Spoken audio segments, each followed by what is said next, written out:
Hello everyone, myself Jaya Agarwal, Assistant Professor Political Science from SPCGC Ajmer. This is paper second of BA part first, Representative Indian Political Thinkers, and in this video we will talk about the ancient Indian political thinker, that is Shukra. Today we will discuss his ideas about the state as well as about the king, and he has used the word Rajya for the state and Swami for the king. So first we will talk about state, that is Rajya. So Shukra has separated statehood from kingship. State is an institution and king is a person for him. A book written by Shukra, that is Shukra Niti, does not deal with origin of a state, but it is a natural and compulsory institution. Its absence results in destruction and anarchy. Next one is seven organ theory. Accepting the traditional notion of seven organ theory, Shukra discovers closer relations among them, and these seven organs are Raja, the sovereign; Mantri, the minister; Mitra, the allies; Kosh, the treasury; Rashtra, Durg, that is forts; and Sena, army. In terms of human organism, the sovereign is the head, the ministers are eyes, allies are ears, the treasury is the mouth, the army mid-reason, forts are the arms, and the country is legs. The state is also like a tree, another living organism, and Shukra's appreciation of the nature of the state is better than predecessors. Next one is functions of the state, that is scope of activities, and one by one we will see them. So scope of the activities of Shukra's state is very wide. Almost each and every aspect of our life has been covered by Shukra, and all these functions can be seen as below. First one is security and protection of the people. It is the foremost responsibility of the state that it provides security and protection to its people. The people should be protected from the criminals and other antisocial elements. Second one is welfare. The state should take up all social security measures to perform welfare functions. Help should be rendered to the weak, the poor, and the helpless. He gives all necessary details on planting of trees in villages and towns, public gardens, bridges over rivers, navigation, repairs of roads, etc. No other thinker has so minutely and in such detail has described these functions. Next one is management and regulation of economic activities. Shukra's state intends to regulate sale and purchase of cows, elephants, and horses and other animals, gold, silver, other minerals, poison and intoxicants, movable and unmovable property, professions of medical treatment, and the other things which can be correlated with economic activities should be managed and regulated by the king. Next one is conduct of administration. Shukra has mentioned the administrative problems in great detail. Only a satisfied officialdom can render good administration. Policy favorable to the official should be taken up and implemented forthwith. They relate to their salary, pay scale, promotion, leave, pension, etc. State should keep its eye over them that they do not harass or oppress the ignorant people. Next one is administration of justice. It should be rendered without fear or favor, and the criminals must be punished. Failure in rendering justice to the people ruins the state. Next one is functions relating to education.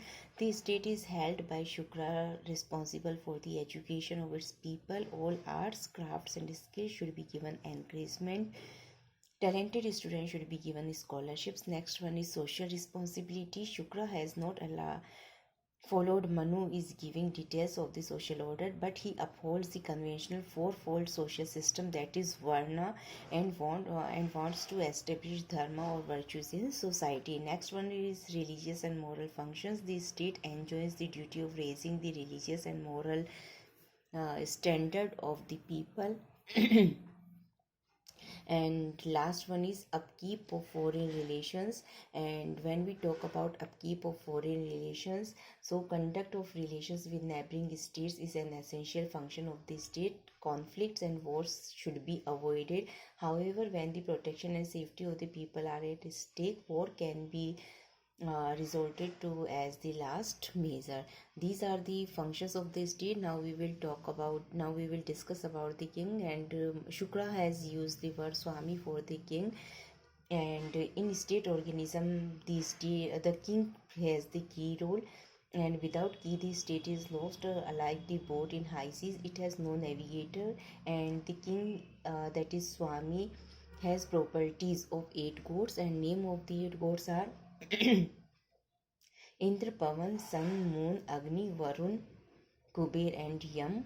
And Shukra has classified the kings, and 2 categories are there: good and bad kings. And he classifies kings in terms of sattva, rajas, and tamas. The tamas king cannot be treated as divine, he is a rakshas. The rajas king is more man-like, thus lacks divinity. Only Sattva king is devoted, as he is devoted to dharma, welfare of the people, and security and protection of the state. Next comes the duties and responsibilities of the king.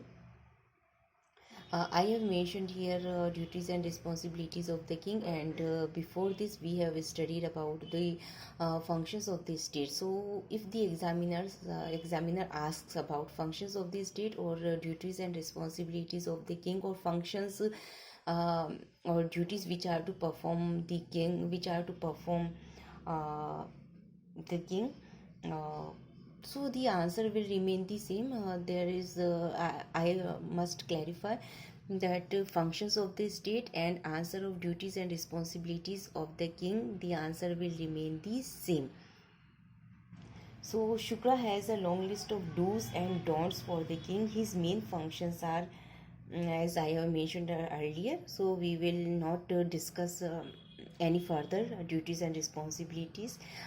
So next one is daily routine. So Shukra has divided the day in 30 murats of 48 minutes each, and all the functions, all the duties of the king has been divided by the Shukra in these 30 murats. And Shukra has divided the time for the king in this manner that he is kept always busy. No time is left for evil habits or other bad habits. And every year he should visit villages, towns, and country to know the actual condition of the people. And next one is Crown Prince. Yuvraj, or the Crown Prince, is the king's right eye and ear. He should appoint someone as Crown Prince after great care, test, and checking. He should be committed to dharma, brave, loyal, and talented. In case there is dispute regarding succession, it should be amicably settled. In no case should the state be partitioned. The elder son of the king's wife should be nominated as Yuvraj, and in the absence of such person, king's preference can be given to the son of king's uncle or elder brother. Here comes the control over king's authority. So first one is control of dharma and morality. In India, this type of control has been considered as the most effective. The king's power can be exercised only to the extent he looks after the people and cares for their welfare, and this has to be done through dharma with the use of danda, that is force. Otherwise, he will not have any moral right to rule over them. Second one is financial control. Regarding imposition of taxes and making expenditure out of treasury, he has been put under reasonable restrictions. He cannot collect money for his personal purpose. Next one is consultation with ministers and assembly elders, obligatory. He is obliged to seek advice from the ministers and elders, and the latter are expected to render their advice or opinion honestly and fearlessly, and such advice should be sought in writing and under their signature. Next one is control of public order or public opinion and of the subjects. Shukra Niti accepts people's right to express their opinion on king's actions. The king has to be tolerant towards such criticism and avoid punishing the persons concerned. And a king is considered anti-dharma if he is condemned by the people. And last one is kingly traits and daily routine. So Shukra has described the kingly traits or features or characteristics which needs to be a king. So these traits and daily routine set by the Shukra for the king also have a great control over the king's authority. And Shukra concludes that authority obtained by the king is a kind of trust which should be used only for the welfare of the people. आज हम लोग बात कर रहे हैं शुक्र के बारे में, प्राचीन भारतीय राजनीतिक विचारक। आज हम लोग इनके दो विचारों के बारे में बात करेंगे। पहला जो इन्होंने स्टेट राज्य के संबंध में दिए हैं, और दूसरा जो इन्होंने राजा जिनके लिए इन्होंने स्वामी वर्ड का यूज़ किया है उसके बारे में इन्होंने अपने विचार दिए हैं।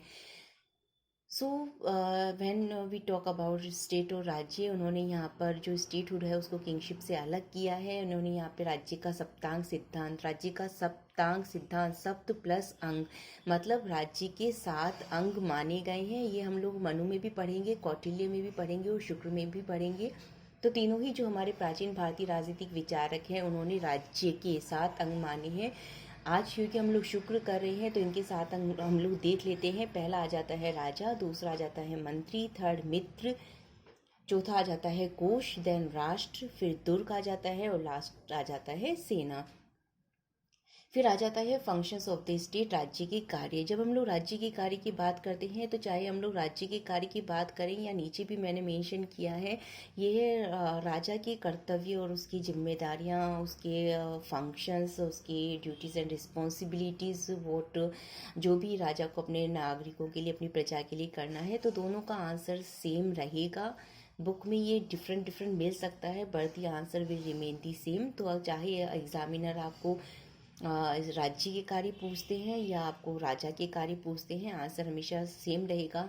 तो फर्स्ट आ जाता है security and protection of the people, अपने प्रजा की सुरक्षा, उसकी रक्षा, जो कि राजा का प्रथम और प्रमुख कार्य है। तो राजा का ये कार्य है, राजा या राज्य का ये कार्य है कि वह अपने नागरिकों की क्रिमिनल से, जो एंटी सोशल एलिमेंट्स हैं उनसे रक्षा करे। दूसरा आ जाता है वेलफेयर ऑफ द पीपल, अपनी प्रजा का कल्याण करे। वेलफेयर ऑफ द पीपल, यहाँ पे हमारे पास में पॉजिटिव स्टेट आ जाता है जिसे हम लोग सकारात्मक राज्य कहते हैं। और एक सकारात्मक राज्य का ये कर्तव्य होता है कि वह अपने नागरिकों के लिए या अपनी प्रजा के लिए सभी जितनी आवश्यक सेवाएं हैं, सभी तरीके की आवश्यक सुविधाएं उन्हें प्रोवाइड करवाए।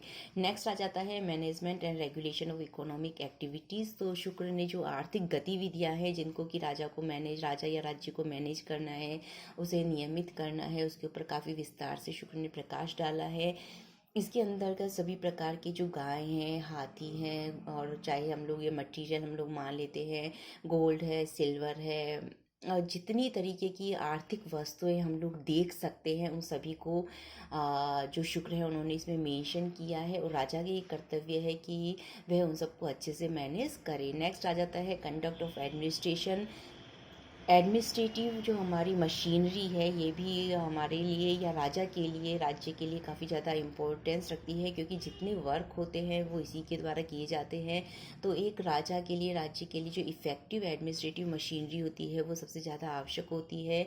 इसीलिए शुक्र ने जो एडमिनिस्ट्रेटिव ऑफिसर्स हैं उनकी सैलरी है, वेतनमान है, उनका पदोन्नति है, इन सब के ऊपर विस्तार से प्रकाश डाला है। और राजा या राज्य के लिए आवश्यक है कि वह इन सभी के ऊपर इन सभी को टाइम टू टाइम वो चेक करते रहें। नेक्स्ट आ जाता है फंक्शंस रिलेटिंग टू एजुकेशन। अपने नागरिकों को अच्छी शिक्षा प्रदान करना, उसकी व्यवस्था करना, ये राजा या राज्य का कार्य है, जिसके अंतर्गत उनका यह भी कार्य है कि वह जो होशियार या इंटेलिजेंट जो स्टूडेंट्स हैं उनके लिए वो स्कॉलरशिप्स प्रदान करें। सोशल रिस्पॉन्सिबिलिटीज़ में सभी प्रकार की सामाजिक जिम्मेदारियाँ आ जाती हैं। नेक्स्ट आ जाता है धार्मिक और नैतिक कर्तव्य, जिसके अंतर्गत मंदिर बनाना है, जितनी धार्मिक संस्थाएं हैं और अपनी जनता का नैतिक उत्थान करना, ये राजा के कार्य आ जाते हैं। और नेक्स्ट आ जाता है वैदेशिक संबंधों का समुचित रूप से उनको नियमित करना। तो जो भी अपने फॉरेन नेबर्स हैं, पड़ोसी जितने राज्य हैं, उनके साथ में अच्छे वो फॉरेन रिलेशंस अपने बनाए, जहाँ तक हो सके युद्ध से बचें। बट इन केस कि अगर युद्ध की बिल्कुल आपको पता है, राजा को पता है कि अब युद्ध के बिना कार्य नहीं हो सकता है, then Shukra allows him to go for war. Next one आ जाता है किंग स्वामी। जो स्वामी या राजा है उसमें 8 देवताओं के गुण पाए जाते हैं। इन 8 देवताओं के नाम हैं इंद्र, वरुण, पवन, अग्नि, सूर्य, चंद्रमा, कुबेर और यम। और शुक्र ने जो राजा हैं उनको क्लासिफाई किया है अच्छे और बुरे राजा में। इसके लिए वो 3 आधार बताते हैं, सत्व, रजस और तमस। तमस जो है उन्हें वो एक अच्छा राजा नहीं मानते हैं, वो एक तरीके से राक्षस जैसे होते हैं जिसमें कोई भी डिविनिटी या देवत्व का भाव नहीं होता है। रजस होते हैं वो उनको शुक्र ने मानव के समान माना है, और एक केवल सत्व किंग ही हैं जो कि सभी प्रकार की देवताओं के गुणों से युक्त होते हैं। ड्यूटीज एंड रिस्पॉन्सिबिलिटीज आ जाती है same as above, that is functions of the state। Daily routine आ जाता है। शुक्र ने दिन के 24 घंटों को 30 मुहूर्त में विभाजित किया है, और उन 30 मुहूर्त में उन्होंने राजा के सभी कार्यों को वन बाय वन उन्होंने उसको डिस्क्राइब किया है। और इस तरीके से उन्होंने यह कोशिश की है कि राजा, क्योंकि वो अपनी प्रजा का रक्षक होता है, प्रजा के कल्याण के लिए कार्य करता है, इसलिए उसका हर क्षण प्रजा के कल्याण में ही बीते। नेक्स्ट वन आ जाता है क्राउन प्रिंस, जिसे हम लोग युवराज कहते हैं। तो राजा का ये कर्तव्य है कि वह युवराज की नियुक्ति करे, लेकिन उसके लिए उसमें वह सभी प्रकार के गुण भी देखे कि उसमें हैं, चाहे वो ब्रेवरी हो या लॉयल हो या फिर टोटली एडमिनिस्ट्रेटिव उसमें क्वालिटीज़ हों। और जहाँ तक हो सकता है और जहाँ तक पॉसिबल हो अपने सबसे बड़े बेटे को ही वो युवराज बनाए। अगर ऐसा नहीं है, वो योग्य नहीं है, तो उसकी जगह पे वो अपने कोई अंकल या किसी के बेटे को वो युवराज बना सकते हैं। फिर आ जाता है राजा की सत्ता पर नियंत्रण, क्योंकि ताकि राजा अपनी शक्तियों का दुरुपयोग नहीं करे। तो पहला आ जाता है धर्म और नैतिकता, जिसके हमारे सभी प्राचीन भारतीय राजनीति विचारक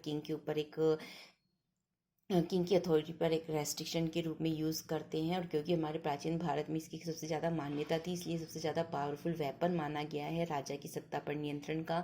दूसरा आ जाता है फाइनेंशियल कंट्रोल। आ जाता है कि राजा के पास में जो कोष होगा वो उसे मनचाहे तरीके से नहीं उसे खर्च कर सकता है, उसके ऊपर कंट्रोल रहेगा। मिनिस्टर्स हैं जो राजा को एडवाइस देते हैं, तो उनका भी राजा के ऊपर कंट्रोल रहेगा। और मिनिस्टर्स का या जो भी बड़े हैं उनका ये कर्तव्य है कि वो बिना किसी फियर और फेवर का बिल्कुल फ्रीली अपना ओपिनियन एक्सप्रेस करें। नेक्स्ट वन आ जाता है जनमत और प्रजा का नियंत्रण, जो कि राजा को जनमत का सम्मान करना चाहिए और प्रजा भी राजा के ऊपर नियंत्रण रखती है। और लास्ट आ जाता है kingly trades and daily routine. राजा के जो वर्चूज़ हैं, खुद के जो उसमें गुण होने चाहिए और जो राजा की दिनचर्या शुक्र ने निर्धारित की है, वो भी राजा के ऊपर नियंत्रण रखती है। That's all for today from my side. Thank you very much.